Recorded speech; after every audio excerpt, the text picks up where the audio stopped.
UDF എങ്ങനെ ജനങ്ങളെ അഭിമുഖീകരിക്കും?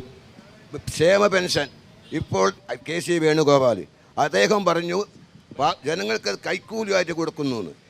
ഇപ്പോൾ 2000 രൂപ പെൻഷൻ അപ്പോൾ പറയുന്നു കൊടുക്കുന്നു സുരേഷ്, ഇത് വേണ്ടായിരുന്നു. അപ്പോൾ ജനങ്ങളോട് എന്താണ് നിങ്ങൾക്കില്ലതെന്ന് നമുക്കൊന്ന് അറിഞ്ഞാൽ കൊള്ളാം. ചേട്ടൻ ആളല്ലേ, പെൻഷൻ കിട്ടിയോ? കയ്യിൽ കിട്ടിയോ? നിങ്ങൾക്ക് കഴിഞ്ഞ മാസം വരെയുള്ള പെൻഷൻ കിട്ടിയോ? കിട്ടി. KC വേണുഗോപാൽ വളരെ കൃത്യമായി പറഞ്ഞിട്ടുണ്ട്, തെരഞ്ഞെടുപ്പ് അടുക്കുമ്പോഴാണ് നിങ്ങൾക്ക് ഈ പെൻഷനെ കുറിച്ച് ഓർമ്മ വരുന്നത്.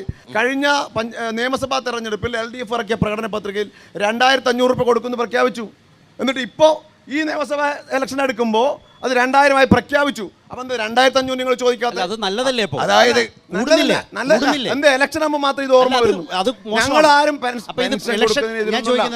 അതിന്റെ യാഥാർത്ഥ്യം KC വേണുഗോപാൽ പറഞ്ഞതിനെ കുറിച്ച്, അതായത് ഇനിയും 6-7 മാസം കേരളത്തിൽ തെരഞ്ഞെടുപ്പിനുണ്ട്. കോൺഗ്രസ് പെൻഷൻ കൊടുക്കണം എന്ന് പറയുന്നവരാ. ഈ രാജ്യത്ത് പെൻഷൻ കൊണ്ടുവന്ന പാർട്ടി കോൺഗ്രസ്. രമേശ് ചെന്നിത്തല ദിവാസ്വപ്നം കണ്ടു. ഇത് ഞങ്ങളുടെ തലയിൽ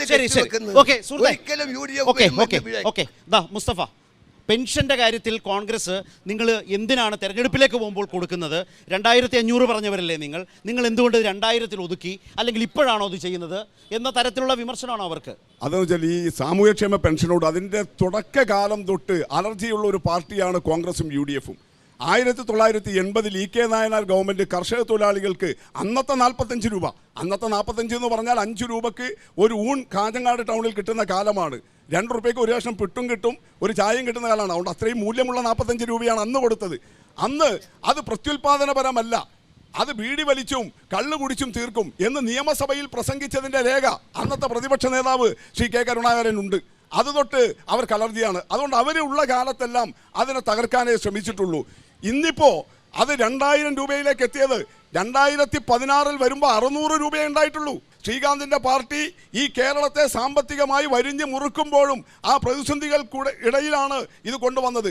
ഇപ്പോൾ ഞങ്ങൾ പറഞ്ഞത് 5 വർഷത്തിനുള്ളിൽ നടപ്പിലാക്കാനുള്ള പദ്ധതിയാണ് 2021. ഇനിയും കിടക്കുന്നു 6-7 മാസം.